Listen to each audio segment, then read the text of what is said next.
She came off the noon stage into a wind that smelled of dust and cattle and the far-off promise of rain that would not come, carrying a single carpet bag and a quietness about her that the men loafing outside the freight office mistook for timidity.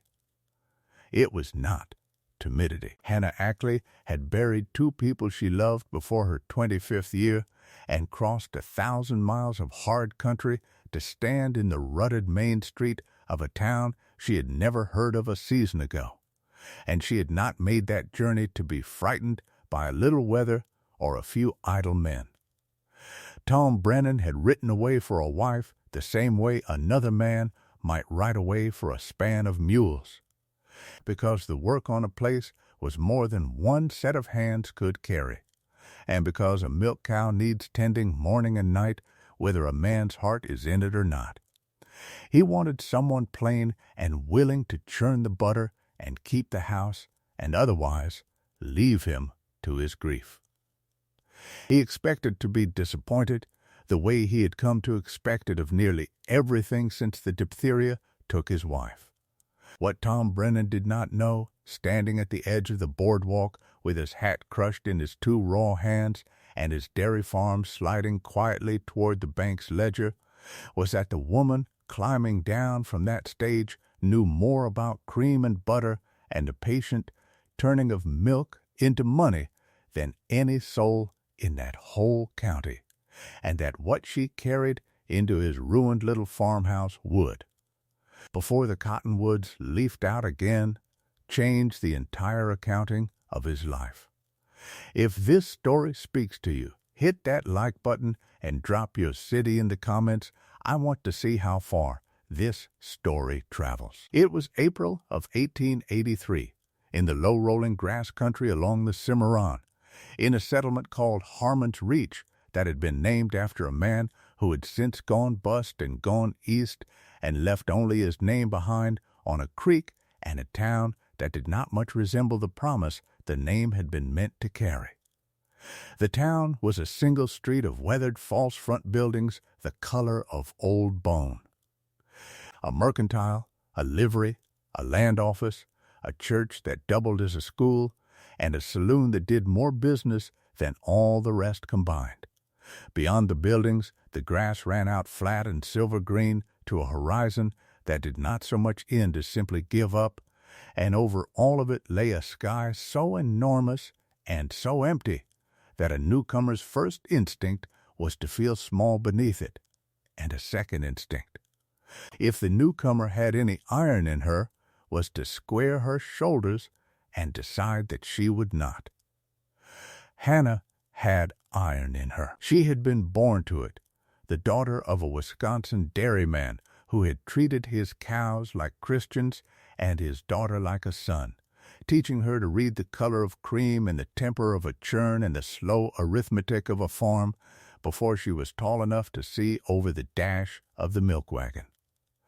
She had stood at her father's elbow in the cold blue dark of 100 winter mornings, her breath and the cow's breath rising together, and she had learned the thing that most people never learn, which is that wealth on a small place does not come in great leaping strokes of luck, but in 10,000 small correct decisions made one after another, day upon day, until the days add up to a life and the small decisions add up to a fortune. She had learned, too, that the world did not generally credit a woman with knowing such things, and she had made her peace with that long ago. She did not need to be credited. She needed only to be left alone to do the work. The man at the edge of the boardwalk did not look like a man who would leave her alone to do anything. He looked like a man who had been left alone himself for too long and had begun to come apart at the seams from it. Tom Brennan was perhaps 32, though the weather and the sorrow had added years to his face that the calendar had not yet earned.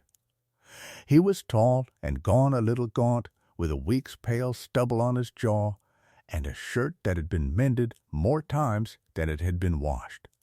And his eyes, When at last he lifted them to look at her, had the flat, exhausted, faintly suspicious cast of a man who has stopped expecting good news and has started bracing for the next blow before it lands. He did not smile. He did not step forward to take her bag. He looked at her the way a man at a stock sale looks at an animal he is not certain he can afford and is already half regretting the bid. "You'd be the Ackley woman," he said. It was not quite a question. "I'd be Hannah," she said. "And you'd be Mr. Brennan.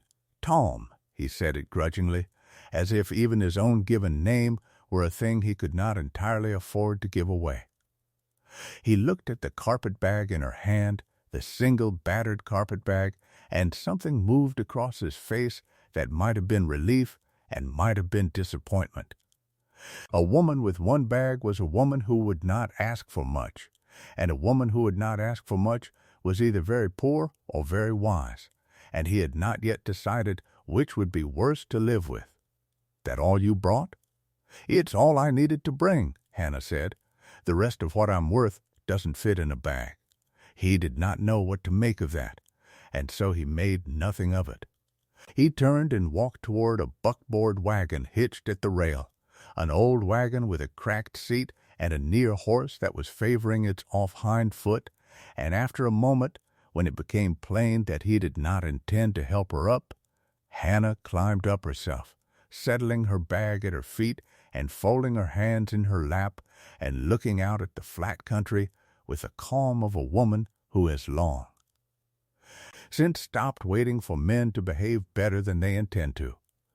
Tom climbed up beside her, clucked to the team, and he rolled out of Harmon's reach in a silence that was not companionable and was not quite hostile either, but was simply the silence of two strangers who had bound their lives together on the strength of 3 letters and a clergyman's promise, and were now discovering, mile by jolting mile, exactly how strange a stranger could be.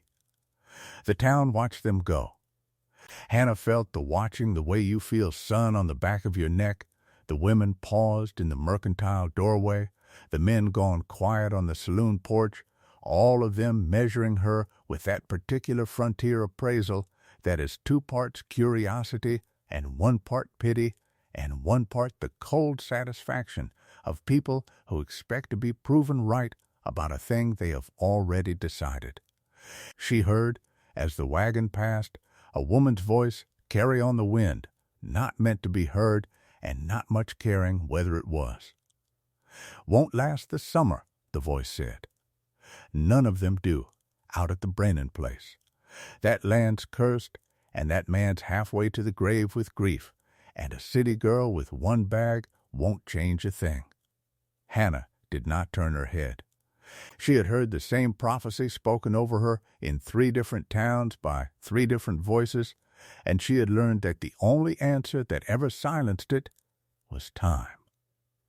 The Brennan place lay 7 miles south and west of town, along a wagon track that wound through the grass and dipped down at last into a shallow valley where a creek, Harmon's Creek, the very water the lost town founder had left his name upon, ran thin and brown between low banks lined with cottonwoods just coming into their first pale leaf.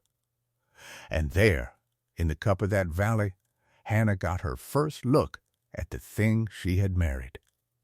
It was worse than the letters had let her imagine, and the letters had not been generous. The house was small and low and gray, a story and a half of unpainted board with a sagging porch and a stovepipe leaning at an angle that suggested either a strong wind or a long neglect, most likely both. Behind it stood a barn that had once been a fine barn and was now a tired one, its roof sway-backed, one of its great doors hanging from a single hinge and swinging a little in the wind with a slow tortured creak that Hannah would come to know as the truest voice of that place. There was a milk house dug into the bank by the creek, a loose stone and sod structure built over the cold spring water.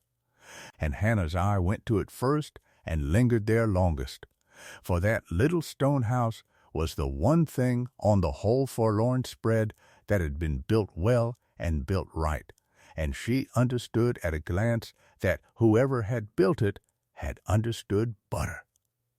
There was a pole corral and a fenced winter pasture gone to weeds and a scatter of outbuildings in various stages of falling down, and over all of it that same enormous indifferent sky, and in the near pasture, grazing in the thin spring grass, stood the cows. There were 11 of them. Hannah counted without seeming to. 11 milk cows of indifferent breeding, a couple of them good, most of them middling, 2 of them old enough that they ought already to have been culled, and every one of them, she saw, was in poorer flesh than a milk cow should be coming off a winter, their hides dull, their bags slack, their eyes carrying that patient, long-suffering look of animals that have been fed by a man whose mind was elsewhere. They had not been mistreated, they had been mourned at, which on a dairy farm comes nearly to the same thing in the end. A man cannot grieve and milk at the same time, not properly, not the way milk needs to be drawn. And these cows had spent a hard winter being milked by a man who did not care any more whether they gave milk or not. Tom drew the wagon up before the house and sat a moment with the reins slack in his hands, looking at his own farm as if seeing it through her eyes and not much liking what he saw. "It's not much," he said finally. There was no apology in it. It was a statement of fact, offered flat, the way a man states a thing he has stopped fighting. "No," Hannah agreed, climbing down. "It's not much yet." He looked at her sharply at that, at the yet, but she had already turned away toward the milk-house by the creek, drawn to it the way a thirsty traveler is drawn to water, and so he did not see whatever was on his own face, and that was just as well, because he would not have known what to call it. The inside of the house was as the outside had promised. It was clean enough. Tom Brennan was not a slovenly man, only a defeated one, but it had the bare, comfortless, settled-in dreariness of a place a man lives in rather than dwells in. There was a table and 2 chairs, though only one chair showed where. There was a cold stove and a stack of unwashed crockery and a shelf of provisions running low. There was a bed in the corner behind a curtain and a smaller bed, a child's bed, against the far wall, and Hannah looked at that small bed and then looked away from it and asked no question, because some questions answer themselves in the asking, and this was one. There were no curtains at the windows. There was nothing on the walls, and over everything lay the particular silence of a house in which someone has died and no one has had the heart to let the living back in. "You'll have the small room off the kitchen," Tom said behind her, and his voice was rough. "Sarah used it for her sewing. There's a bed in there. I'll not trouble you." He said this last bit quickly, almost harshly, getting it out and over with, and Hannah understood that whatever else this man was, he was not a man who had brought her here to use her ill. He had brought her here because the work was too much and the house too quiet, and he meant the bargain to be a bargain and nothing more. And he was telling her so plainly so there would be no fear between them. It was, Hannah thought, the first decent thing he had done since she'd stepped off the stage, and she was wise enough to know it for what it was and to value it accordingly. "Thank you," she said simply. "I'll want to see the cows before dark." And the milk house. He blinked at her. Whatever he had expected of a city-shipped wife on her first afternoon, tears, complaint, a swoon at the state of the place, a demand to be taken straight back to the stage. It had not been a brisk request to go look at the cows. The cows, he repeated. You wrote you keep 11 milk cows, Hannah said, already untying her bonnet and setting it on the bare table and rolling back the cuffs of her traveling dress with the unhurried competence of a woman who has rolled back her cuffs 10,000 times. I'd like to see how they're carrying and what they're giving, and I'd like to see the milk house and the churn and however you've been working your cream, because if I'm to make butter on this place, I'd best know what I'm starting from. There's an hour of light left. We oughtn't waste it. There was a silence. Tom Brennan stood in the doorway of his own kitchen and looked at this small, plain, brown-haired woman in her travel-worn dress, rolling back her sleeves in his dead wife's house and talking about cream as if she'd been born to it. And for the first time in a long while, something stirred in him that was not grief and was not exhaustion and was not the dull bracing for the next blow. It was something closer to bafflement, and underneath the bafflement, buried so deep he did not recognize it and would have denied it if asked, was the very faintest, most reluctant flicker of curiosity. He did not answer her. He only turned and led the way out toward the pasture, and Hannah followed, and the screen door banged shut behind them on a house that had not heard the sound of two people leaving it together in nearly a year. The cows came to her. That was the first thing Tom noticed, standing back by the fence with his arms folded, watching this woman walk out among his sorry herd in the long gold light of the April evening.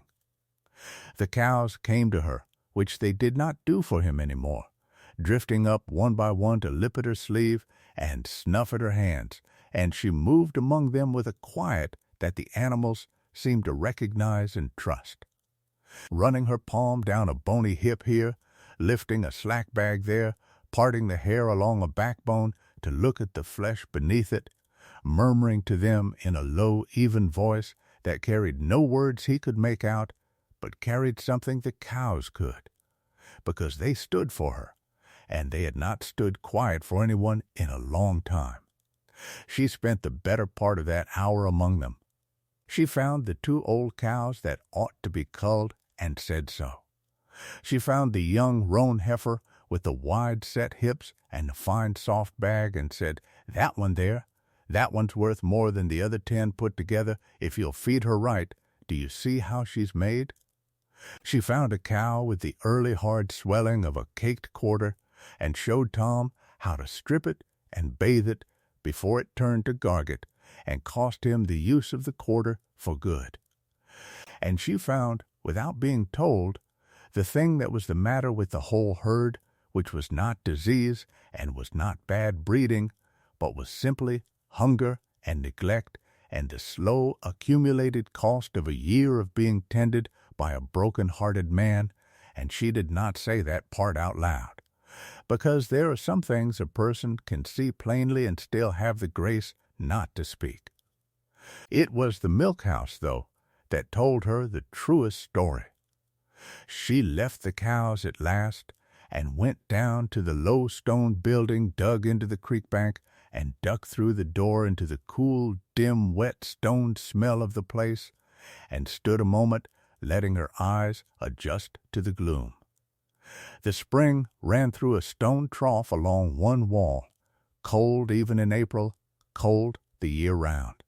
And Hannah laid her hand in that water and felt how cold it was and closed her eyes briefly, because that water was the one thing this farm had that money could not buy, the one perfect gift the land had handed Tom Brennan free and for nothing. And she understood in that moment, with the certainty that had been her father's gift to her, exactly what could be built on this poor place if a person knew how. A cold spring meant cream that would rise sweet and clean and never sour before its time. A cold spring meant butter that would keep and travel and command a price. A cold spring was the whole foundation of a creamery, and this defeated man had been letting it run unused down the bank to the creek while his cows starved and his debts climbed, because he had inherited the spring and the milk house from whatever far-seeing soul had built them and had never once understood what he had. The churn told the rest. It was a good churn gone neglected, the wood dried and the iron rusting, set in a corner with a few cracked crocks and a wooden butter bowl and a paddle, and from the state of all of it, Hannah could read the whole sad arithmetic of the Brennan butter that he churned when he remembered to, sold what little he made for whatever the mercantile would give, which was next to nothing because his butter was poor, because his cream was poor, because his cows were poor, because his heart was somewhere out under the cottonwoods with his wife and his child, and the whole place was running down the way a clock runs down when no one winds it. It was not a story of bad luck. Hannah had seen bad luck, and this was not it. This was a story of a man who had stopped winding the clock, and the thing about a clock, as Hannah well knew, is that any patient hand can wind it up again. She came out of the milk house into the last of the light. Tom was waiting by the corral, and he had been watching her the whole while, and when she came up the bank to him, he said, in a voice gone gruff to cover something he did not want to show, Will, "You've seen it. You've seen the worst of it. The cows are no account, and the place is mortgaged past what it's worth, and Caleb Strout at the bank is counting the days till he can take it, and I'll not have you saying later I painted it prettier than it was. You've seen it plain. If you want to go back to town on the morning stage, I'll carry you, and I'll not blame you, and I'll not say a word against you to anybody." He said it all in a rush, harshly, his jaw tight, and Hannah understood that he was offering her the door not because he wanted her gone, but because he was so certain she would want to go that he could not bear to wait and be left. He would rather show her the door himself than watch her find it. Hannah looked at him in the failing light. She looked at the sagging house and the sway-backed barn and the starving cows and the cold, perfect spring running, unused, down the bank, and she looked at the broken man who had laid it all bare before her with a kind of bitter pride, daring her to flinch. "Mr. Brennan," she said.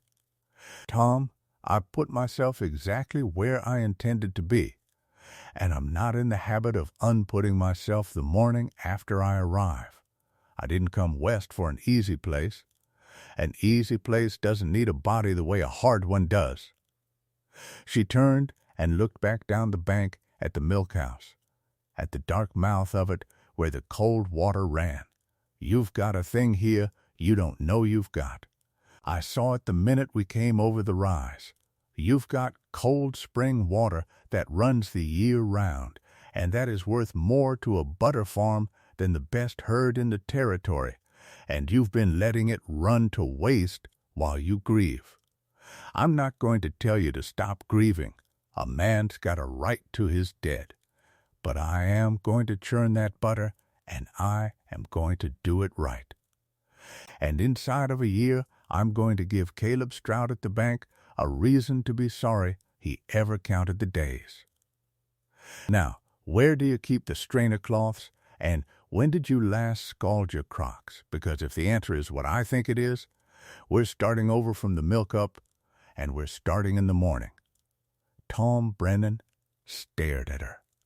The light was nearly gone now, the great sky gone violet over the flat land, the first stars pricking out cold and clear, and in the last of it he looked at this woman he had ordered like a span of mules, this small, brown-haired stranger standing in the wreck of everything he had failed to keep, telling him with a carpenter's-line steadiness that she meant to fix it, and he did not believe her. He wanted to. Some buried, starved, near-dead part of him wanted to believe her so badly that it frightened him, and being frightened, he did what frightened men do, which is to retreat into gruffness. "We'll see," was all he said. "Strainer cloths are in the lean-to. I'll get the chores. You needn't trouble tonight. You've had a long road." And he turned and walked off toward the barn with the milk pails clanking, leaving her standing in the dark. But Hannah Ackley did not go in to the bare little sewing room and the strange bed and the unsettling silence of a dead woman's house. She stood out in the yard a while longer, in the cooling dark, listening to the creak and the wind in the new cottonwood leaves and the homely sound of a man milking cows in a barn. And she let herself feel, just for a moment, the full weight of what she had taken on, the debt and a cold man and a cursed reputation and a whole watching town that had already decided she would not last the summer. And then she did what her father had taught her to do with a weight too large to lift all at once, which was to stop looking at the whole of it and start looking at the next small correct thing. The next small correct thing was strainer cloths. She went and found them in the lean-to, and she found the kettle, and she built up the kitchen fire that Tom had let go nearly out, and by the time he came in from the barn with 2 pails of poor thin milk, there was hot water on the stove, and a clean cloth laid out, and a woman standing ready in his dead wife's kitchen, with her sleeves rolled to the elbow. And the clock that had run down so long ago had, though neither of them yet knew it, just begun, very quietly, to be wound. The first week was a war, though a quiet one, fought mostly in silence and in the cold dark before dawn. Hannah rose at 4. She had always risen at 4, her body did not know how to do otherwise, and she found a kind of peace in it. In the blue stillness before the world woke, the lamp lit, the fire built, the long apron tied on. She was in the barn before Tom most mornings, and this disconcerted him deeply, for he had told himself a story about the kind of woman who answers a newspaper advertisement, and the story had not included a woman who could outrise and outwork a man raised on the land. She milked. She milked fast and clean and gentle, her forehead against the cow's warm flank, the milk hissing into the pail in long even streams, and the cows gave more for her in a week than they had given for him in a month, because cows are honest animals, and they give to the hand that means it. She strained the milk through scalded cloths into scalded crocks, and set the crocks in the cold trough of the milkhouse to let the cream rise, and she would not let a single crock go into that trough until it had been scalded so clean it squeaked.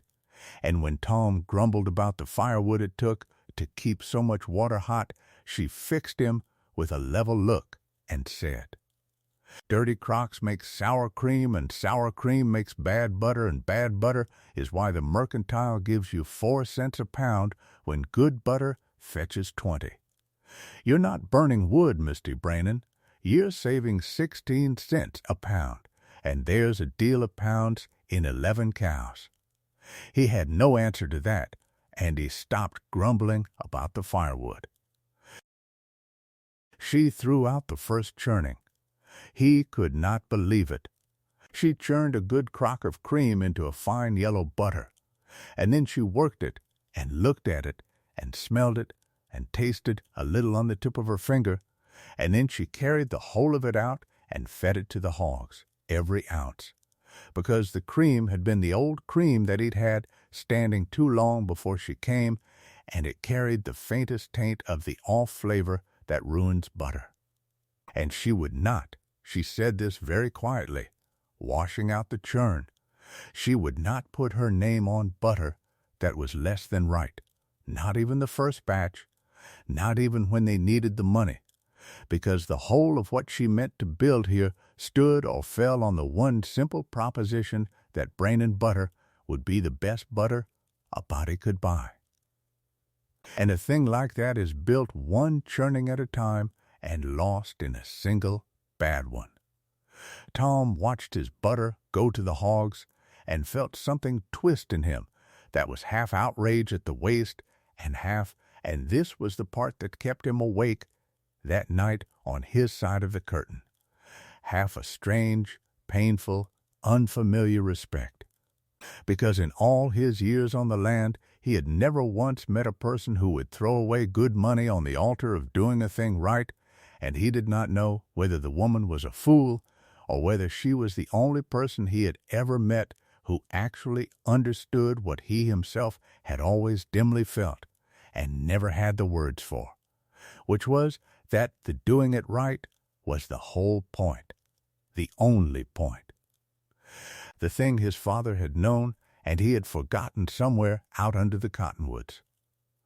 By the end of that first week, the cream was rising sweet and clean in the cold trough, and the second churning came up out of the churn in a great fragrant golden mass, and Hannah worked it and salted it and pressed the buttermilk out of it with the flat wooden paddle, working and folding and pressing with a rhythm that was almost a kind of music, until the butter was firm and waxy and the color of deep summer, and she molded it into 1-pound bricks and stamped each brick with a little wooden butter print her father had carved her years ago, a print of a small 5-petaled prairie flower, a wild thing that grew in the grass, so that each brick of Brennan butter went out into the world wearing a small private mark of care.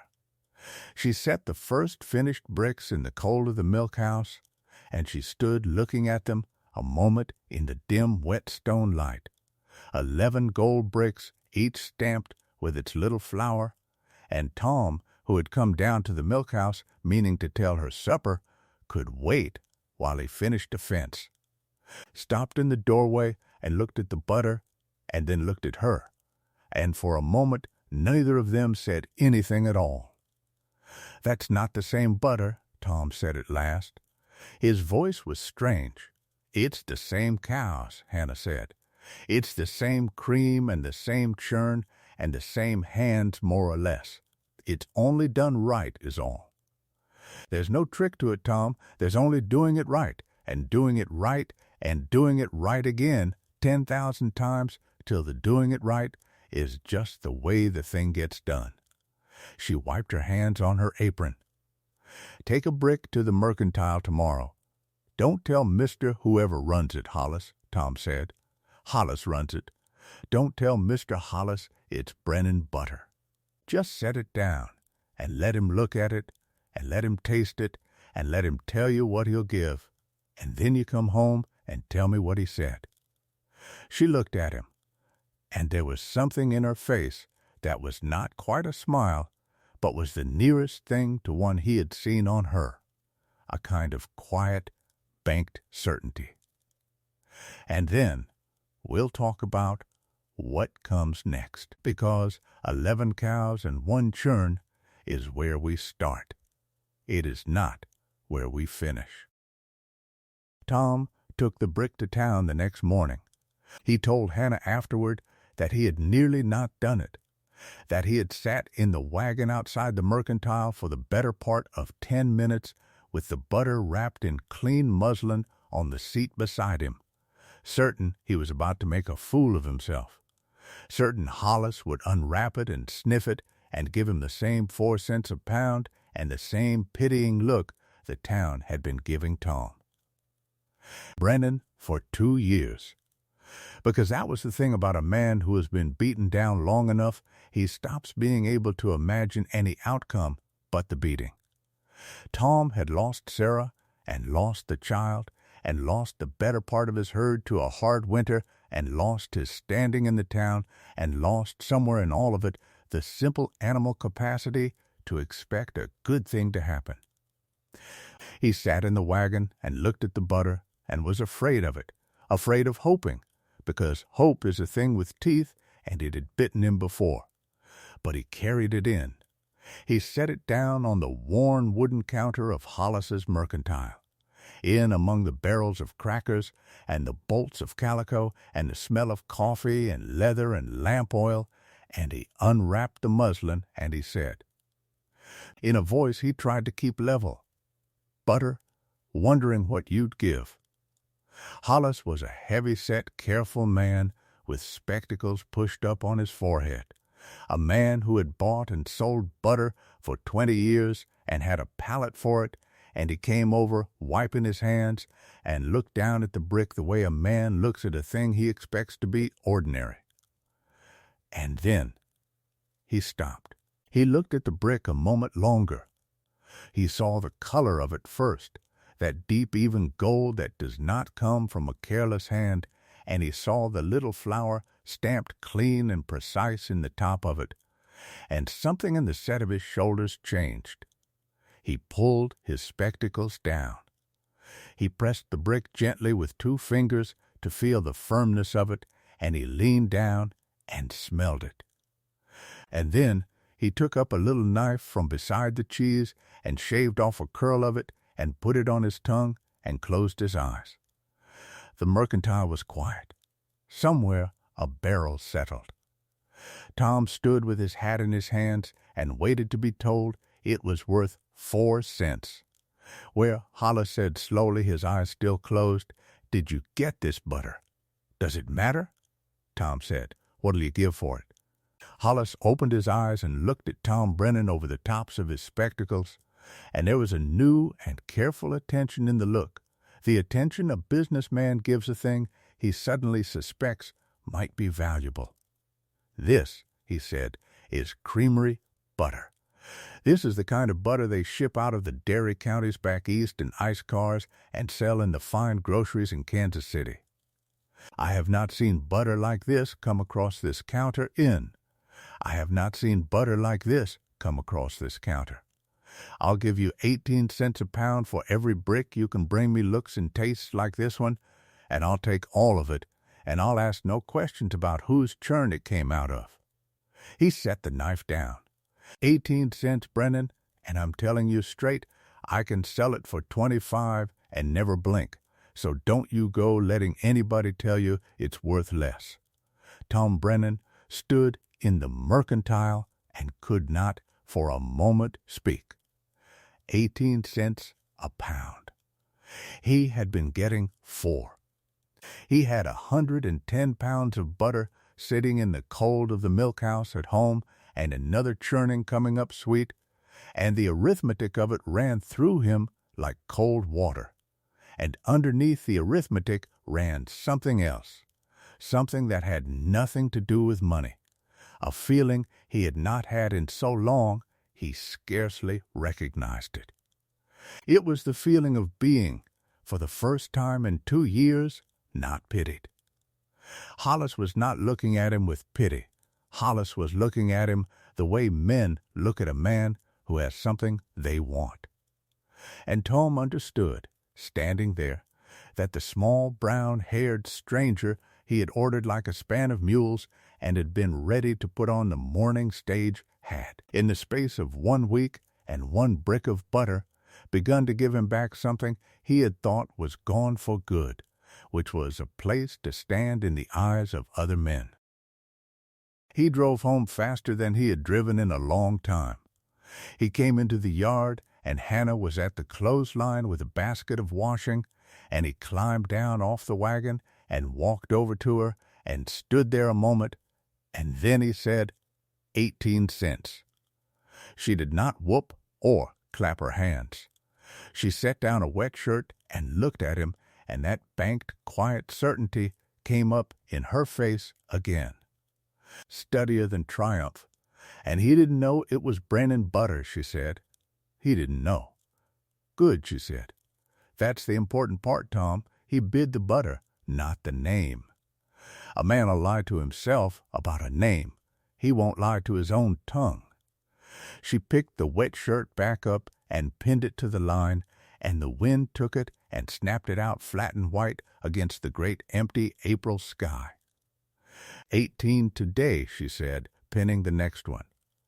And when he's been selling Brennan butter a few months and his customers come asking for it by name, it'll be 20. And when we're shipping it past Hollis altogether to the hotels and the railroad towns, it'll be more than that. But that's later. Today we've got 110 pounds at 18 cents and a debt to that banker. And the first thing we do is pay down the note far enough that Caleb Strout can't sneeze on us this season. Bring me the wagon money. I want to look at the figures. That evening, she sat at the kitchen table with a stub of pencil and the backs of old seed store circulars and Tom's crumpled mortgage papers spread out in the lamplight. And she went through Strout's note line by line. And Tom watched her face change as she read it. She did not say much. She made small marks in the margins. But twice he saw her go very still, the way a person goes still when they have found a thing they were not entirely surprised to find, but had hoped not to. When she finally set down the pencil, she folded her hands on the table and looked at the papers for a long moment before she spoke. "How much schooling did you have, Tom, before you took over this place?" "Some," he said. "Enough to read and figure, not much." "Why, because this note," she said, tapping it, "is written by a man who counted on you having not much. He's got you paying interest on interest here. See this, he rolled last year's unpaid interest into the principal, and he's charging you interest on that, which is a thing the law in some places won't allow, and the conscience nowhere should. And these terms here about the water, did you read the part about the water?" "The spring's mine," Tom said. "It's on my land. It's always been mine." "The spring's on your land," Hannah said carefully. "But there's a clause in this note way down here in the small writing. That pledges the water rights as separate security, which means that if this note ever goes into default, Mr. Strout doesn't just take the farm. He takes the farm and he takes the right to the spring as a separate thing, and a man who held the rights to a cold-running spring in a dry grass country could sell that water, or sell the right to it, to a railroad or a town or a stock outfit for more than the whole farm is worth." She looked up at him. "Tom, that cold spring is the most valuable thing on this place. It's more valuable than the cows and more valuable than the land. It's the one thing that makes a real creamery possible out here. Because butter is made of coal, Tom. Coal to raise the cream, coal to wash the butter. Coal to keep it sweet on the road to market, and there is not another running cold spring within a day's ride of Harmon's Reach. And it is written into this note in a way I do not think you understood when you signed it, and I do not think you were meant to."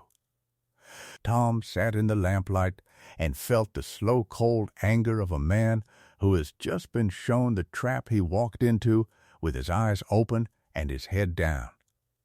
"Strout drew up that note himself," he said, "sat right there in his office and read me the easy parts and slid it across and gave me his pen. Sarah was just dead. I'd have signed anything. I wanted it over with." "I know," Hannah said gently. "That's exactly what he counted on. A grieving man signs anything.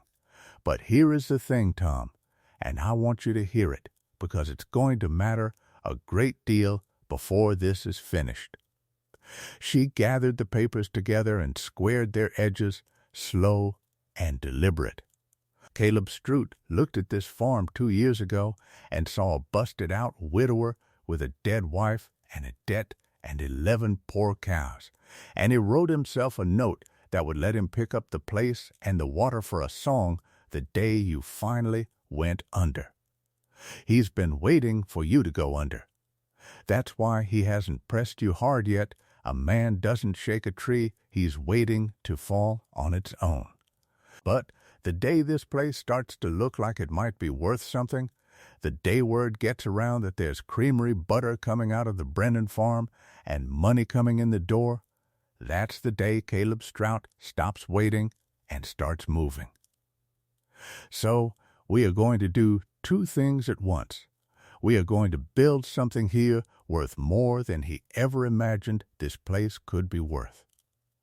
And we are going to be ready when he moves with every figure written down and every term of this crooked note copied out fair, so that when the day comes he reaches for this farm, he reaches into a fire.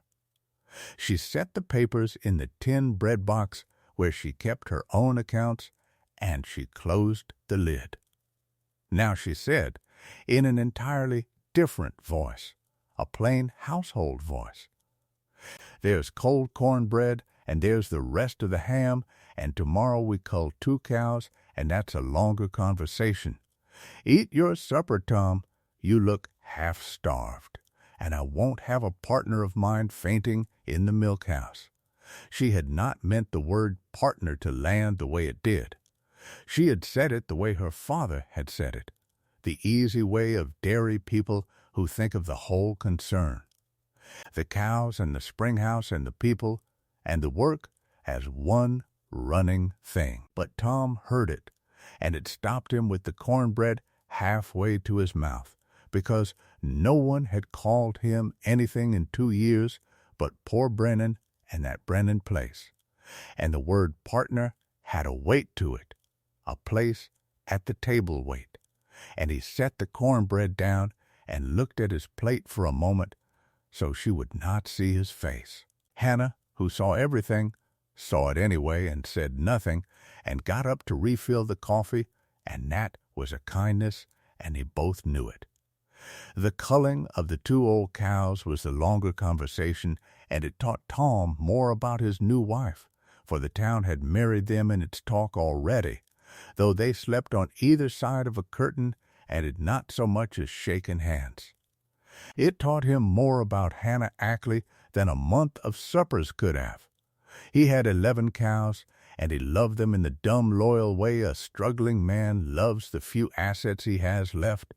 And when Hannah walked the herd that morning with her hands in her apron pockets and her eye running cool over each animal, and stopped and said the 2 old sway-backed cows at the end had to go, he felt it like an insult. "They still milk," he said. "Old Brindle there's given me a calf every year. Old Brindle there," Hannah said, not unkindly, "is eating winter hay enough for a cow that gives twice her milk, and her bag's half spoiled, and you'll get 1 more poor calf out of her and feed her 2 more winters for it. That's not farming, Tom. That's keeping pets. I'm not saying it cold. I know what those cows are to you. I know they got you through.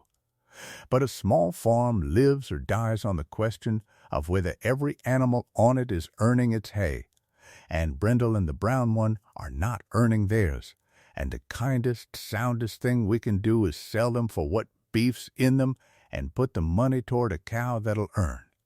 She looked at him. "You see that roan heifer there, the young one?"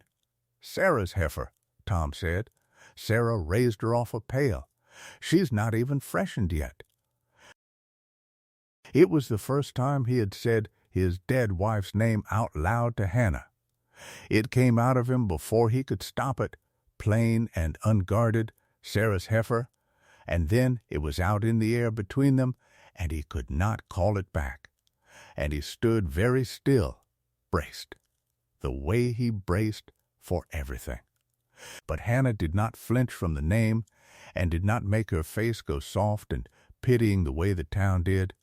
She simply looked at the roan heifer and said, "Then Sarah had a fine eye for a cow, because that heifer is the best animal on this place. Look at the spring of her ribs and the width of her. Look at how she's put together behind. She's built to milk. She'll freshen this spring, and if I'm any judge, she'll give like a fountain, and her daughters will give, and her daughters' daughters, and 10 years from now, half the herd on this farm will trace back to Sarah's heifer." She turned, and looked at Tom directly. So no, we don't sell her. We build the whole herd up around her. We sell the 2 old cows, and we take that money and what's left from the butter, and we go to the Peterson place. They're going under. They're selling out. I heard it in town. And we buy their 2 young cows that I looked at, the 2 black ones, because they're sound and they're young and they're cheap, because the Petersons are desperate. And inside of 3 years, Tom, you won't have 11 poor cows giving thin milk. You'll have 18 good cows giving rich milk, every one of them earning her hay, and the cream off them will keep that churn running 6 days a week. She started back toward the house. That's how you build wealth on a small place, not all at once, not with one big stroke of luck. 10,000 small, correct decisions, made one at a time, every one of them dull as ditch water, and at the end of them you look up and you're rich and you can't hardly say how it happened, because it happened so slow and so plain you never had a single exciting day in your life. She paused and looked back at him, and there it was again, the near smile. I never have had an exciting day, Tom Brennan. I don't mean to start now. Exciting days are for people who didn't plan. Sell the old cows Thursday. So they sold the old cows Thursday, and Tom drove them into Harmon's Reach himself, and the town watched him do it, because the town watched everything Tom Brennan did now, and there was talk in the mercantile and talk in front of the livery. Talk that the woman out at the Brennan place was running the man, that she'd come in on the stage, and inside a fortnight she was selling off his herd. And some said it was a shame, and some said it was about time somebody took that poor place in hand. And Caleb Strout, the banker, stood in the door of his bank in his good wool coat and watched Tom Brennan sell 2 cows and buy 2 better ones from the busted Petersons. And Caleb Strout was a careful man, and he did not like a thing he could not predict, and the Brennan place had just done a thing he had not predicted. He made a small note of it in the careful ledger of his mind. Then he went back inside to his iron stove and his clean desk and his crooked note, and he waited the way a patient man waits for the next thing. The roan heifer freshened in May, in the night, in a hard, cold rain. Hannah heard it first. She heard everything. She slept the light sleep of dairy people, half her mind always down in the barn, and she was up and into her clothes and out across the yard with a lantern before Tom had got both boots on. By the time he reached the barn, she was already down in the straw beside the heifer, and Tom saw at one glance that it was bad. The heifer had calved, and the calf was alive and struggling in the straw, but the heifer herself was down and could not rise, her legs splayed and trembling, her head turning slow and heavy, her eyes gone glassy, and a low groan coming out of her that Tom knew and dreaded. "Milk fever," Tom said. His voice had gone flat. He knew milk fever. Milk fever had killed 2 good cows on this place in better years than this. It came on a heavy milking cow just after she calved, came on fast, and it killed fast, and there was nothing a man could do but watch it kill her. Hannah, there's nothing to be done for milk fever. I've lost cows to it. By morning she'll be. By morning, Hannah said, not looking up, her hands already moving over the heifer with a brisk competence, she'll be on her feet, if you'll stop telling me what can't be done and bring me what I ask for. Milk fever's the milk pulling the strength clean out of her all at once. It's the body robbing itself to fill the bag. And the cure for it my father learned off a Swiss dairyman 30 years ago, and I have done it with my own hands a dozen times. Now listen, I need the bicycle pump from the lean-to, the one with the clean rubber line. I need a clean milking can, scalded, I need that pan of warm water and the carbolic." "Go," Tom went. He did not understand, and he did not believe, and he went anyway.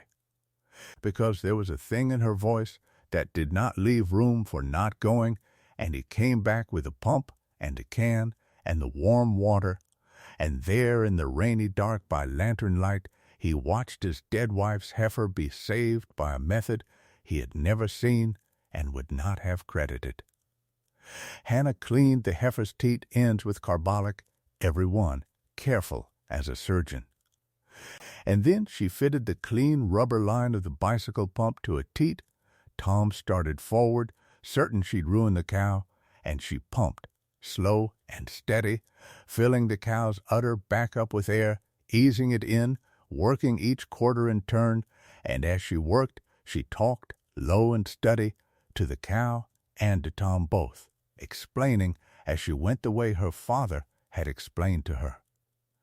That filling the bag with air made the body stop robbing itself to fill it, gave the cow the few hours she needed for her own blood to right itself, that it was the simplest thing in the world, and saved more cows than any drench ever brewed. It took the rest of the night. They stayed down in the straw with the heifer, the two of them, in the lantern light and the sound of rain on the barn roof. And they took turns. When Hannah's arms gave out, Tom worked the pump under her instruction, his big hands awkward and then less awkward. And when the heifer would try to thrash, they held her head together, and Hannah showed Tom how to keep the new calf warm and rubbed dry in the straw with sacking. And somewhere in the long middle of that night, with his shoulder against Hannah's shoulder and his hands gone numb and the heifer's flank rising and falling under the lantern light, Tom Brennan began, without meaning to and without being able to stop it, to talk. It came out of him slow at first, and then all at once, the way water comes through a place in a dam. He talked about Sarah. He talked about how she had raised the roan heifer off a pail, how she'd named the heifer, and how he'd told her it was foolish to name a cow, and she'd named it anyway. He talked about the fever winter, the diphtheria, how it had come through the country and taken children out of half the houses in the township, how the child had gone first in 3 days. 3 days was all it took, and how Sarah had nursed the child to the end and then taken the fever herself from the nursing, and how he had sat in that gray house with the child already in the ground and watched his wife die over a week and could do nothing. A strong man with strong hands, and there was not one single thing his hands could do. And how after she was gone he had not been able to make himself care whether the cows were milked or the crops were in, or whether he himself lived or died, and how the place had run down around him because he had run down inside, and how he had finally, in a kind of despair he was ashamed of, written out an advertisement for a wife to a newspaper, because he could not face the work alone and could not face the loneliness either, and had ordered a stranger off a page because it was the only thing he could think of to do that was not lying down in the grass and waiting to die. Hannah did not stop her work while he talked. She kept her hands on the cow, and she let him talk, and she did not say, "Poor Tom," and she did not say, "I'm so sorry," and she did not say any of the soft, useless things the town said, the things that asked a grieving man to perform his gratitude for being pitied. She let the words come, and she let them land, and the only thing she said. When he had finally talked himself empty and gone quiet, the heifers breathing easier now under the lantern, the gray light just beginning at the cracks of the barn wall, the only thing she said was, "She sounds like she was a fine woman, and she had a good eye for a cow, and a good eye for a man, both. I'd have liked to know her." And that was exactly, precisely, the right thing. the only right thing, because it did not pity him and did not crowd him and did not try to take Sarah's place or wave Sarah away. It simply set Sarah down between them in the straw as a real person who had really lived and really been loved and was really gone, and let her be there, and that was a thing no one in 2 years had let Tom do. To have Sarah be real and gone at the same time, out loud, without flinching. The heifer got her feet under her at dawn. She heaved up out of the straw all at once, the way milk fever cows do when they come back from death's door to standing in the space of a minute. And she stood swaying and then steady, and she turned and began to lick her calf. And Hannah sat back on her heels in the dirty straw, with her hair come down and her sleeves soaked and her face gray with the long night, and she looked at the cow on its feet and let out a long breath, and Tom looked at her, at this small, exhausted woman who had come off a stage 3 weeks before to a place everyone knew was cursed, and had thrown out his bad butter and read his crooked note and sold his old cows, and now had reached into what he had been certain was a dead cow and pulled it back out alive with a bicycle pump, and her own 2 hands and 30 years of another man's careful knowledge. Tom looked at her in the gray dawn light and felt the thing in his chest that he had been holding shut with both hands for 2 years come loose all at once, not love yet. He would not have called it love yet, but the door love comes through. The door he had nailed shut after Sarah, and it stood open now in the coal barn, and he could not get it closed again, and some part of him, watching her, did not want to. He did not say any of that. He was not a man who could have said any of that. What he said was, "I'll get the fire going. You're froze through." And he went, and Hannah let him go, and she sat a moment longer with the heifer and the new calf in the gray light, and she put her hand flat on the cow's warm side, and she said quietly, to no one, or perhaps to a woman she had never met, "There, we saved your heifer, Sarah. We'll do right by this place. I promise you that."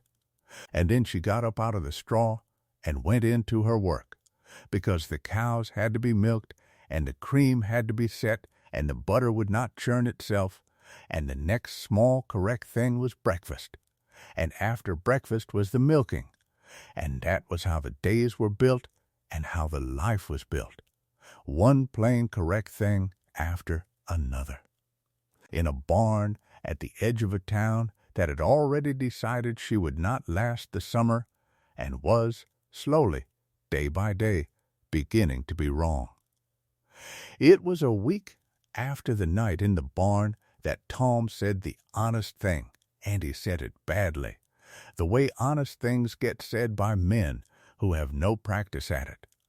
They were in the milk house in the cool of the evening, Hannah skimming cream and Tom carrying the heavy crocks for her from the trough, and there had been an easy quiet between them for some days now, an unspoken thing, the new partnership of people who have stayed up a whole night together, saving a life. And Tom set down a crock and did not pick up the next one, and stood there, and Hannah saw out of the corner of her eye that he had stopped. And she went on skimming and waited, because she knew by now that Tom Brennan said the things that mattered most only when he was not being looked at. "I want to be straight with you," Tom said, to the cold stone wall, to the running water, to anything but her. About how things stand, with me. He turned his hat in his hands. "When you came, I'd have said I was finished. I'd have told you, if you'd asked, that whatever it is in a man that feels things, mine had died with Sarah and the boy, and I was glad of it. Because feeling things had near killed me, and I didn't want it back. I didn't order a wife. I want to say that plain so there's no lie standing between us. I ordered a hired hand I'd be ashamed not to feed and house decent. I ordered somebody to churn the butter and keep the place from falling in the creek while I finished dying slow, I suppose, which is what I was doing. He turned the hat. And what I want to say is, I'm still angry. I want you to know that, because you've a right to it. I'm still angry at God and the fever and the winter and the whole turning world that took a good woman and a little boy and left a worthless thing like me standing in the grass. I'm still half in that grave, Hannah. Some mornings I wake up, and for 1 second, I forgot. And then I remember, and it's like the dirt comes down all over again. I'm not a whole man. I want to be straight that you've yoked yourself, for whatever your own reasons are that I've never asked, to a man that's only about half here. Hannah set down the skimmer. She did not go to him. She knew better than to crowd him. But she straightened and looked at his back in the dim, wet light of the milk house. But, Tom said, and his voice went rougher and lower and harder to get out, I didn't expect. What I did not expect, and what I'm trying to say, badly, is that I find I'm not as dead as I'd told myself. I find that the other night, in the barn, talking, and these weeks, the work. You across the table of an evening, I find there's a thing waking up in me that I thought was gone, and I don't. He stopped and started again. I don't rightly know if I'm glad of it or scared of it. Both. I'm telling you both. Because you've been honest with me from the first hour. You threw my bad butter to the hogs, and you read me my own crooked note, and you never once lied to me or petted me. And I won't be less honest than you. So that's the truth of where I stand. I'm a grieving, angry, half-buried man, and you've gone and woke something in me anyway, and I don't know what either of us is meant to do about it, but I wasn't going to stand in this milk house another day pretending I didn't feel it. He finally turned and looked at her, and his weathered face was open in a way she had not seen it, frightened and honest and braced for whatever she would say. That's all. That's the whole of it. Hannah Ackley looked at him a long moment in the cool stone dark, and the spring ran its low even sound under everything, and at last she wiped her hand slow on her apron, and she said, in the plain level voice she used for the truest things, I'll tell you the truth back then, since we're trading in it. I didn't come here for love, Tom. I'll not pretend I did. I came here because a woman in this country who wants to build a thing with her own 2 hands and her own head has got just about one road open to her, and that road is to find a piece of ground and a man who will let her work. And I read your advertisement, and I read between the lines of it, and I thought, there is a man so far down he might just be desperate enough to let a woman do what she's good at, instead of telling her to set it down and go mind the house. That's why I came. Cold as that. So we're even on not coming for love. She hung the skimmer on its nail. But I'll tell you what's happened since, because you told me yours. What's happened is I've come to think there is not a finer man in this county than the one standing in front of me. Only he's been beaten so low and so long he can't see it, and watching you start to stand back up these last weeks has been, and hear for the first time her own study voice caught, just slightly, just once, and she studied it, has been a thing I find I care about a great deal more than I planned to. So, there's mine. I came for the ground, and I'm staying for the man. And I'm in no more hurry about it than I am about anything, because the good things get built slow. We've a creamery to raise and a banker to beat and a herd to grow, and there's no clause in any of that says 2 people can't come, in their own time, in their own way, to something more than partners. We've time, Tom. We've all the time in the world. and we'll not rush it the way we'll not rush good butter. Now pick up that crock. The cream won't skim itself, and I find I do my best thinking with my hands busy. And Tom Brennan picked up the crock, and something in his chest that had been clenched for 2 years eased by one full notch, and they finished the skimming together in the lamplit milkhouse with the cold spring running under it all. And that night, for the first time since the fever winter, Tom Brennan slept the whole night through without once waking to the dirt coming down. It was the books that made the Creamery, in the end, before ever a board was nailed, the books and the long count of small correct things stacked one on another until they made a shape nobody in Harmon's reach had seen coming.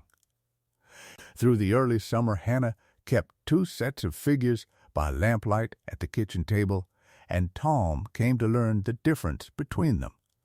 One set was the farm's own reckoning, what the cows gave day by day, cow by cow, in a little ruled book with a column for each animal, so that she could see at a glance which cow was earning and which was slacking, which feed brought more cream and which was wasted money. She weighed the milk. No one in that country weighed the milk. She weighed it morning and night and wrote it down, and Tom thought it foolishness the first week, and by the 3rd week he was reading the little book over her shoulder of an evening like a man reading the racing news, because the numbers told a story. And the story was that the Brennan farm, cow by careful cow, was turning thin milk into thick money, and a man can get to love a thing like that. The second set of figures was the one she kept locked away in her own mind and copied fair, in her small, clear hand, into a stitched book she kept in the bread box, the true and exact accounting of Caleb Strout's note, every term.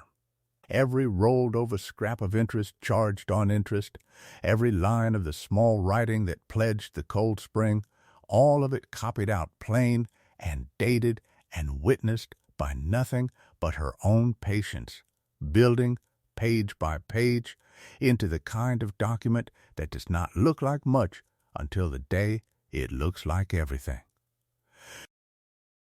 The idea of the Creamery did not arrive in a thunderclap.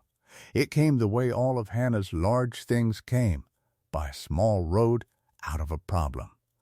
The problem was the Tully place, 3 miles east, where a widow named Margaret Tully kept 4 cows and a sick boy, and could not, for the life of her, make butter that would hold its price. Hannah knew this, because Margaret Tully had ridden over one morning in June with 2 pounds of her butter wrapped in a cloth, hat in hand, near to tears, to ask the woman everyone was now quietly calling the brain and dairy hand what in the name of mercy she was doing wrong. And Hannah unwrapped the butter and tasted it and did not lie to her, because she never lied about butter. And she said, "Your cream's turning before you churn it. Your milkhouse is too warm, and you're holding the cream too long, because you've not got enough at one milking to feel a churn. It's not your hands, Margaret. It's that 4 cows can't fill a churn fast enough to beat the heat. It's arithmetic, not sin."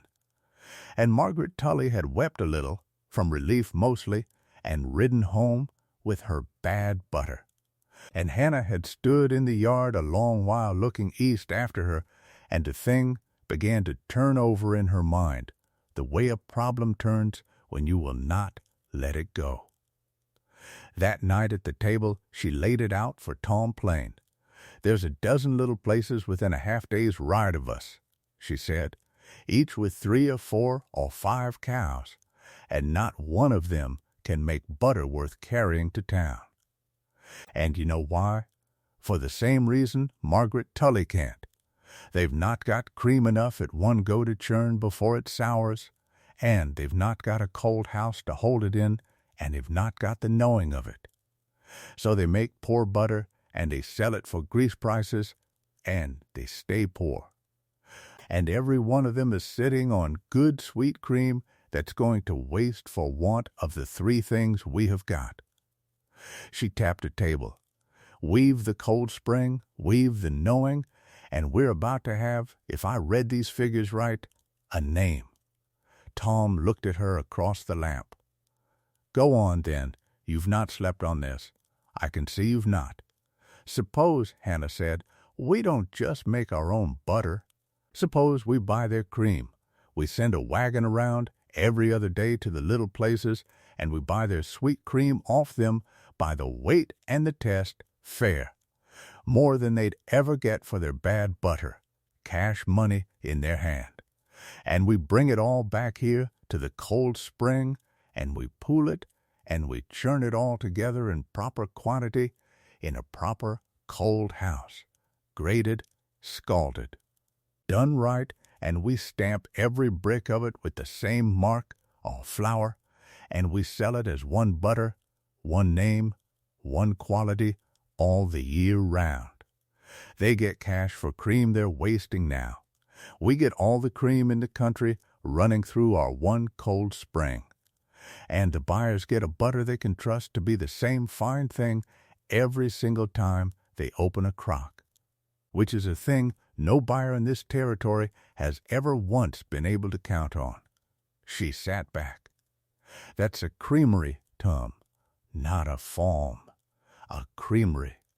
And there is not one within 100 miles of here, and we are sitting on the one cold spring that could run it. There was a long quiet at the table. Tom Brennan turned his cup in his two hands and looked at the small ruled book and the lamp and the woman across from him, and Hannah watched him do the sum she had already done, watched him come up the same road she had come up, and at the end of it he said, slow. We'd have to build out the milk house, stone it deeper, run more channels, more troughs. We'd want to churn 4 times the size of that one. We'd need a wagon and a horse that's only for the route. We'd need money we haven't got. He looked up. And we'd need it before Strout's note comes due in the fall. Or none of it matters, because he'll have the spring and the lot of it. Yes, Hannah said, we would. And how, said Tom, do you propose we lay hands on building money, with a banker holding our throat, in a town that's still half waiting for you to give up and take the stage? Hannah Ackley smiled then, the small, flat smile he had learned to be a little afraid of, the smile that meant she had been 3 moves ahead of him for some while and was only now letting him catch up. I propose, she said, that we make so fine a butter and so much of it that we don't ask the bank for a thing. I propose we go past the bank entirely. There's a man in Dodge buys butter for the hotels and the railroad, eating houses all down the line. And that man pays cash and pays well and asks only one thing, which is that the butter never once let him down. We get our butter in front of that man. We get him to want it. And when a man like that wants a thing steady, he'll put money up front to be sure of it. He'll advance against the season's make, sign a contract for it to lock the supply.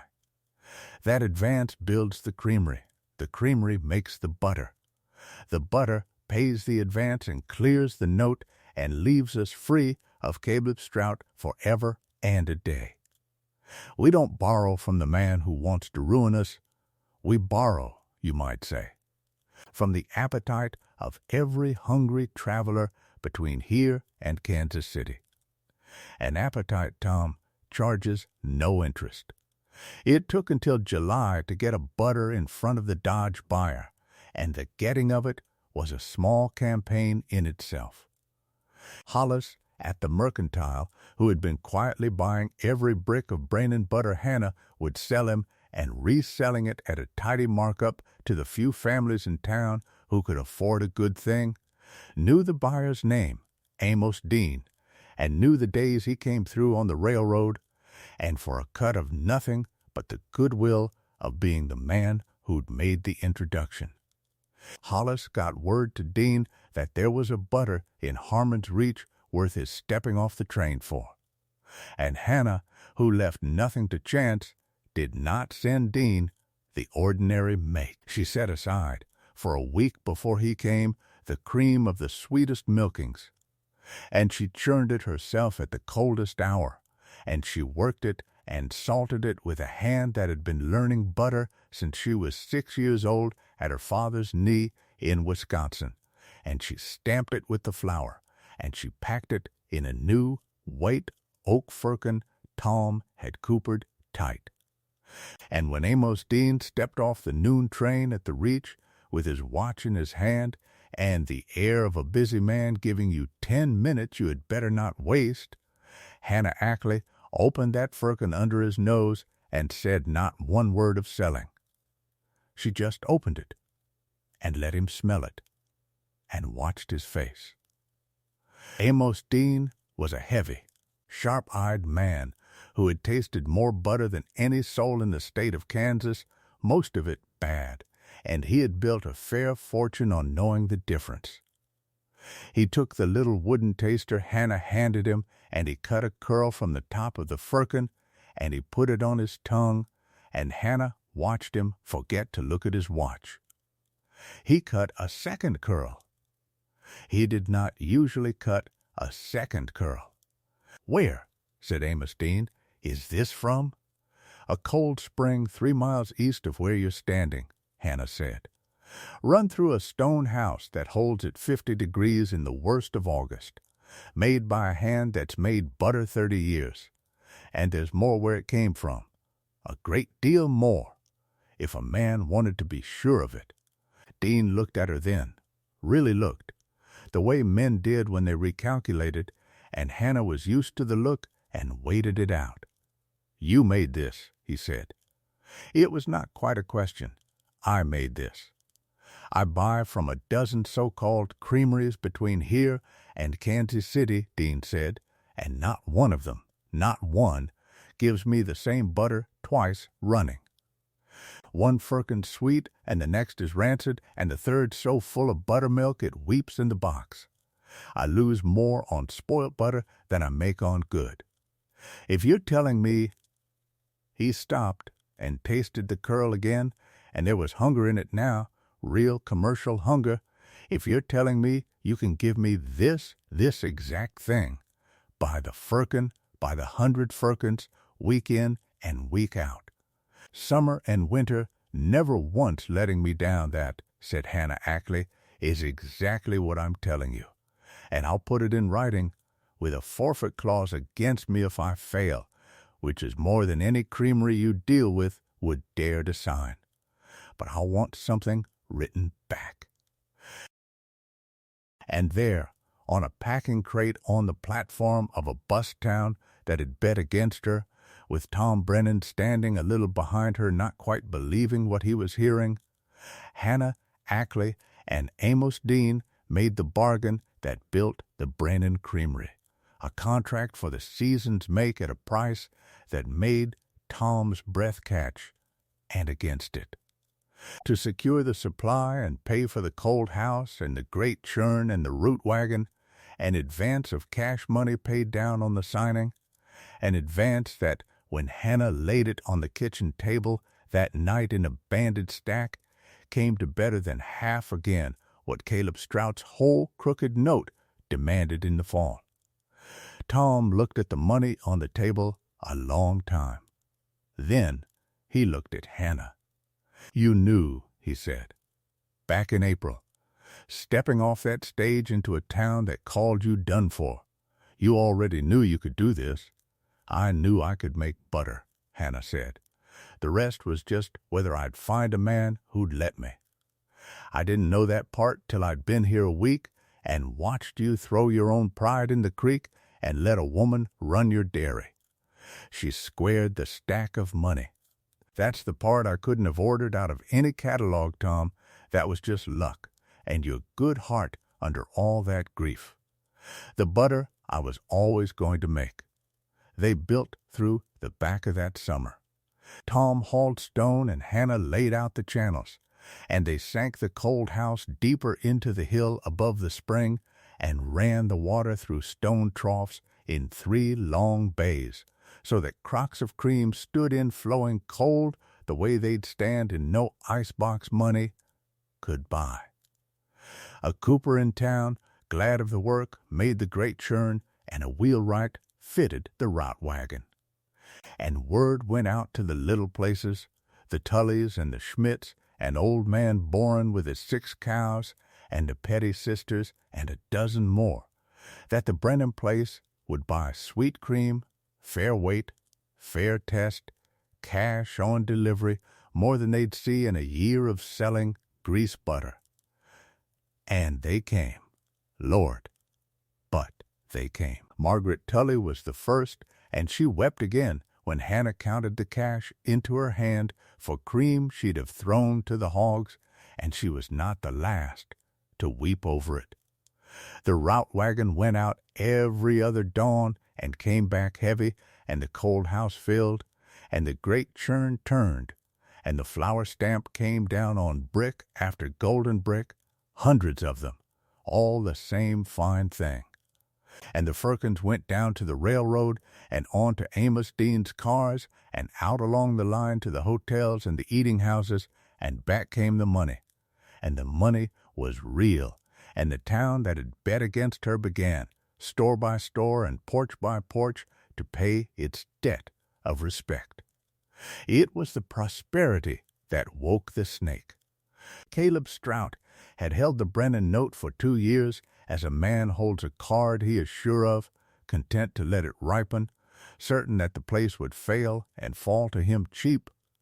The sway-backed barn worth nothing, but the bottomland and that cold spring worth a great deal to a man who could wait.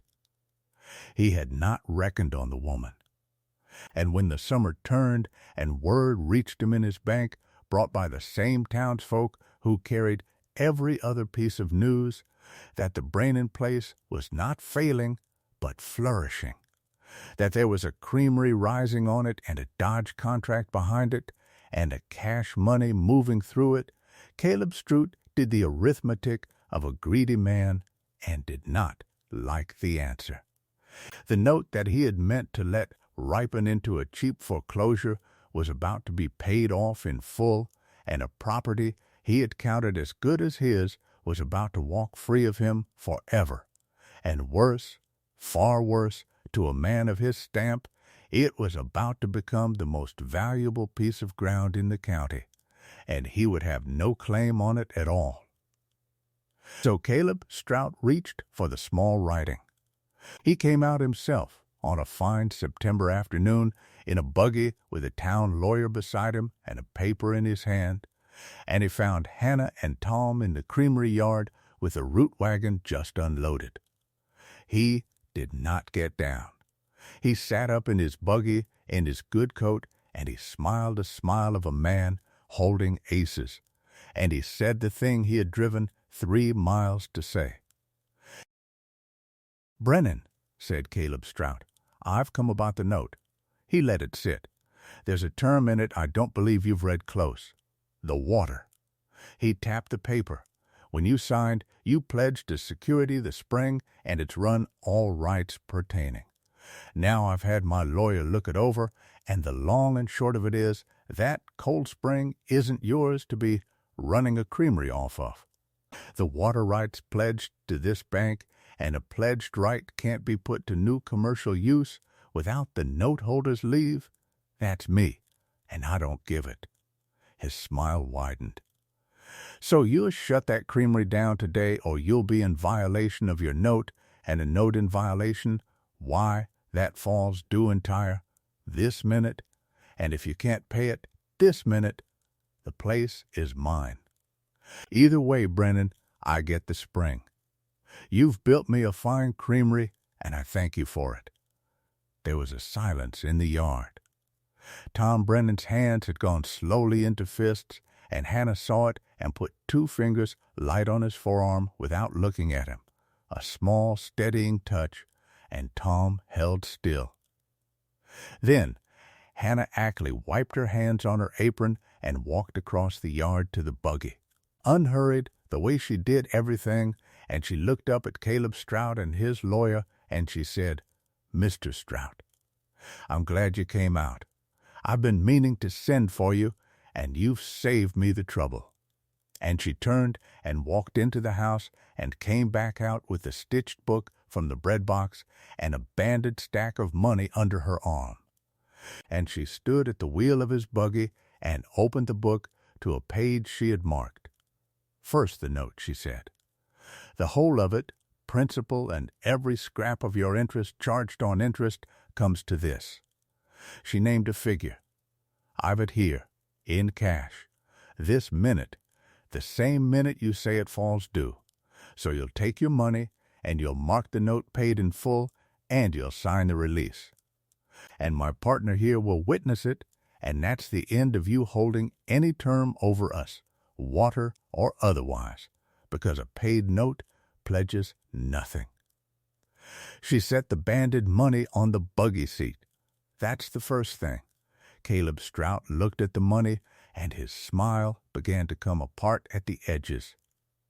"The second thing," Hannah went on, in the level voice she used for the truest things, opening the stitched book wider so the lawyer could see her small, clear hand running down the page, "is this. I've kept your accounting, Mr. Strout, every term. And it happens I can read a contract as well as I can read cream, and what your note charges," she ran her finger down the column, "is interest upon interest, rolled and compounded in a fashion that the territorial statute on usury, which I have also read and copied here, plainly forbids. You've been charging this man, and I'd wager a dozen others in this county, half again the lawful rate, hidden in the small writing where a grieving man wouldn't look. It's all here. Dated, figured plain enough that any judge in the territory, or any newspaper, or any of the dozen farmers whose cream now comes through my creamery, and who'd dearly like to know what their banker's been doing to them, plain enough that any of them could read it in a minute." She closed the book. "So here is how it stands, sir. You'll take your lawful money for the note, which I've counted out fair and not one usurious cent more. You'll sign the release, and you'll go back to your bank, and you'll think very hard of an evening about how loud you want to be in this county about water rights and small writing and what falls due, given what I've got copied fair in this book and witnessed, and ready to lay in front of a judge the morning you so much as breathe on this spring again. We'll call it square, you and I. You get your money, I get your silence, and the spring stays exactly where God put it, which is on Brennan land, running free." She held out the banded stack and the release paper and a pen. "Now, do you want to be paid, Mr. Strout, or do you want to be famous?" The town lawyer, who had read enough of the open page to go pale, leaned over and said something low and urgent in Caleb Strout's ear, and whatever it was the right counsel, because Caleb Strout took the money with a hand that was not quite steady, and he signed the release where Hannah pointed, and Tom Brennan witnessed it in his slow, careful hand. And Caleb Strout turned his buggy in the creamery yard without another word and drove back to Harmon's Reach a smaller man than he had come, and he never in his life troubled the Brennan place again. It was said, after, that he grew very quiet on the subject of his lending, and that his terms to the other farmers softened remarkably that autumn, and no one ever knew quite why. Except a woman in a creamery 3 miles east who had a stitched book in her bread box and never once had to open it in a courtroom, because the having of it was enough. That evening, with the note paid and the release in the bread box where the book had been, and the creamery free and clear under the falling dark, Tom Brennan stood with Hannah at the rail of the new cold house and watched the last light go off the grass. And he said the second hard, honest thing of his life. And he said this one, not to a wall, but to her. "Hannah," he said, "I hired you to churn the butter." He shook his head slow. "And you've gone and saved the whole of it. The land, the spring, my neck, and—" he stopped and made himself go on, "and me. You've saved me, woman, and I don't mean the farm. I had a contract with you, a hired thing, money for work, and I find I don't want a contract anymore. I find I want—" He turned his hat once, the old gesture, and then he set it down on the rail and left his hands empty. "I want a marriage. A real one. Not the catalog kind I sent away for, ashamed of myself. A true one, between two people who came to it the long, honest way, through the work and the grief and the books and a banker beat fare in his own buggy. I'm not a whole man yet, and I may never be all the way whole, but I'm a deal more man than I was in April, and every inch of the difference is you. So I'm asking you plain, the way you taught me to say things. Will you marry me, Hannah Ackley? Not the hired wife. The real one, for good and all." And Hannah Ackley, who had told him in the milk house that the good things get built slow and are not to be rushed any more than good butter, looked at the man she had come for the ground and stayed for, standing there with his hat off and his hands empty and his weathered face open and braced, and she found that the slow, good thing had, in its own time and its own way, finished building itself without her quite noticing, the way the best things do. "I will," she said. "I'll marry you, Tom Brennan, for good and all."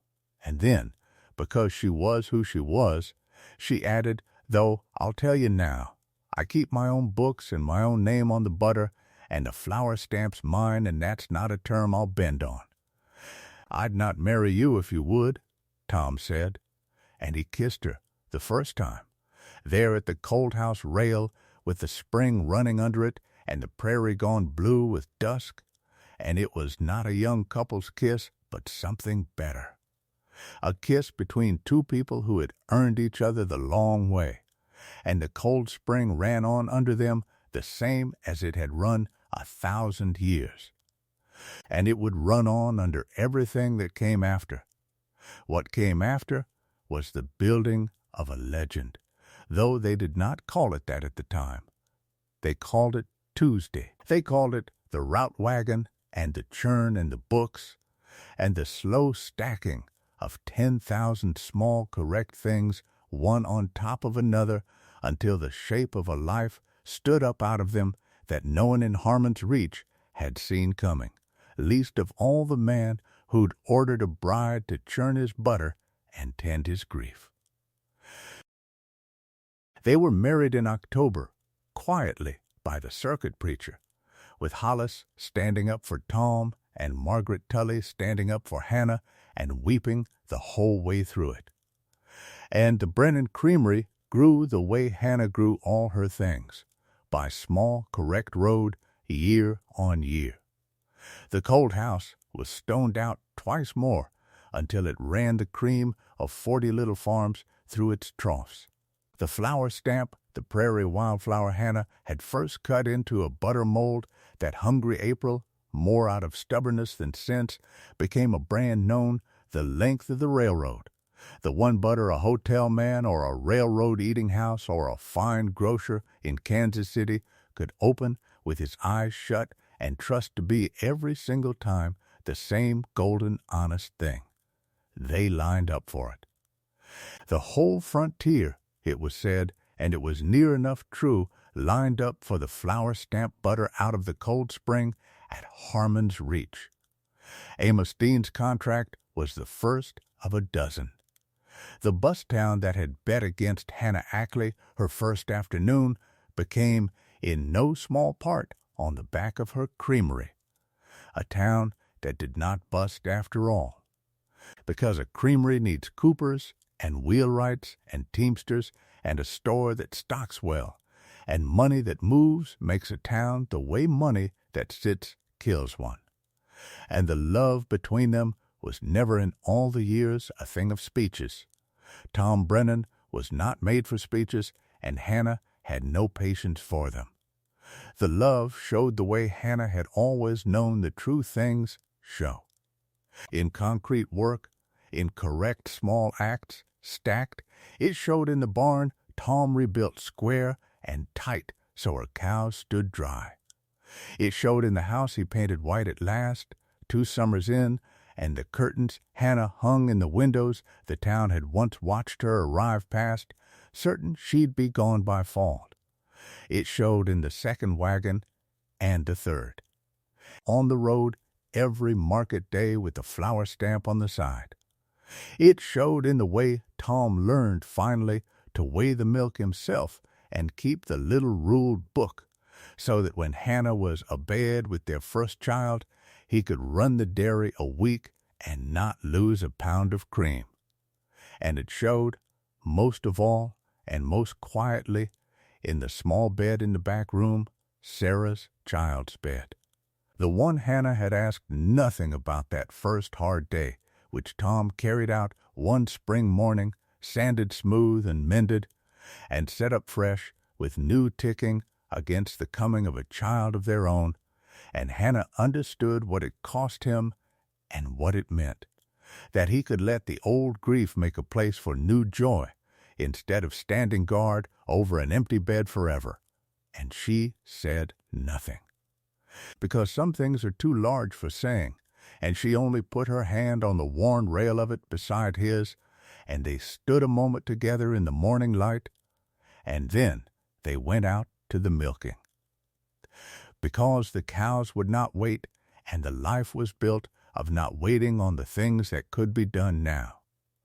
They had 3 children who lived, and raised them in the White House above the cold spring, and the children grew up to the sound of the churn, and the smell of scalded crocks, and the sight of their mother at the kitchen table by lamplight with her 2 books, and every one of them could weigh milk and test cream and read a contract before they could properly read a primer, and the flower stamp passed in time into their hands. Tom Brennan lived to be 71. He died in the winter of 1923 in the White House of a heart that had simply done its long work and was tired. With Hannah beside him and 2 of his children in the room and a 3rd on the train, hurrying west and not in time, and the last thing he said, clear, with his hand in hers, was a thing she kept to herself for the rest of her life and never told a soul, except that she said, after to her eldest, that her father had died easy and grateful. In a life he had never once seen coming the April he had hired a stranger off the noon stage to churn his butter. A life, she said, he had told her at the very last he would not have traded for any other that was ever offered a man. Not for one single day of it. He was buried on the rise above the spring, beside Sarah and the boy, because Hannah had said long ago that grief did not have to be shut out to make room for love, that there was room in a good life for all of it, the lost and the found together, and she meant it to the end. Hannah Ackley Brennan ran the Creamery 11 years more. She died in the autumn of 1934 at the age of 81 at the same kitchen table in the late afternoon. With a pencil in her hand and the little ruled book open in front of her, having just finished, her granddaughter swore ever after, weighing in her own neat figures the morning's cream. The last small correct thing in a life made of nothing else. They found the flower mold on the table beside her, the original one, worn smooth as a river stone from 50 years of coming down on golden brick after golden brick, and he buried her on the rise beside Tom and Sarah and the boy, the whole of the lost and the found together at last, the way she'd wanted it. The Creamery ran on. It runs, in a manner of speaking, yet there is a dairy cooperative on that ground to this day, and on its label, if you look, there is a prairie wildflower, and not one soul in 3 who buys the butter knows why, or knows the name Hannah Ackley, or knows that a town once bet she'd not last the summer. But the spring knows. The cold spring still runs out of the hill above Harmon's Reach, the way it ran the April a tired man and a stranger off the stage stood beside it, and one of them saw a fortune where the other saw only water. Runs low and even and cold the whole year round. 50 degrees in the worst of August, the way it ran 1,000 years before either of them, and the way it runs now. Under everything that came and went. And somewhere up the line, in a town she never saw, on a table she never set, somebody is opening a brick of good honest butter stamped with a small prairie flower, and trusting it, the way she taught a whole frontier to trust it, one correct thing at a time. That was the whole of it, in the end. Not the speeches, and not the luck, and not the love even, though the love was real. Just the 10,000 small correct things stacked by a woman who knew that wealth on a small place is not a thing that comes in a thunderclap, but a thing you build with your own 2 hands and your own clear head, one plain day after another, until the life stands up out of them. And the butter still comes down stamped with the flour, and the cold spring still runs.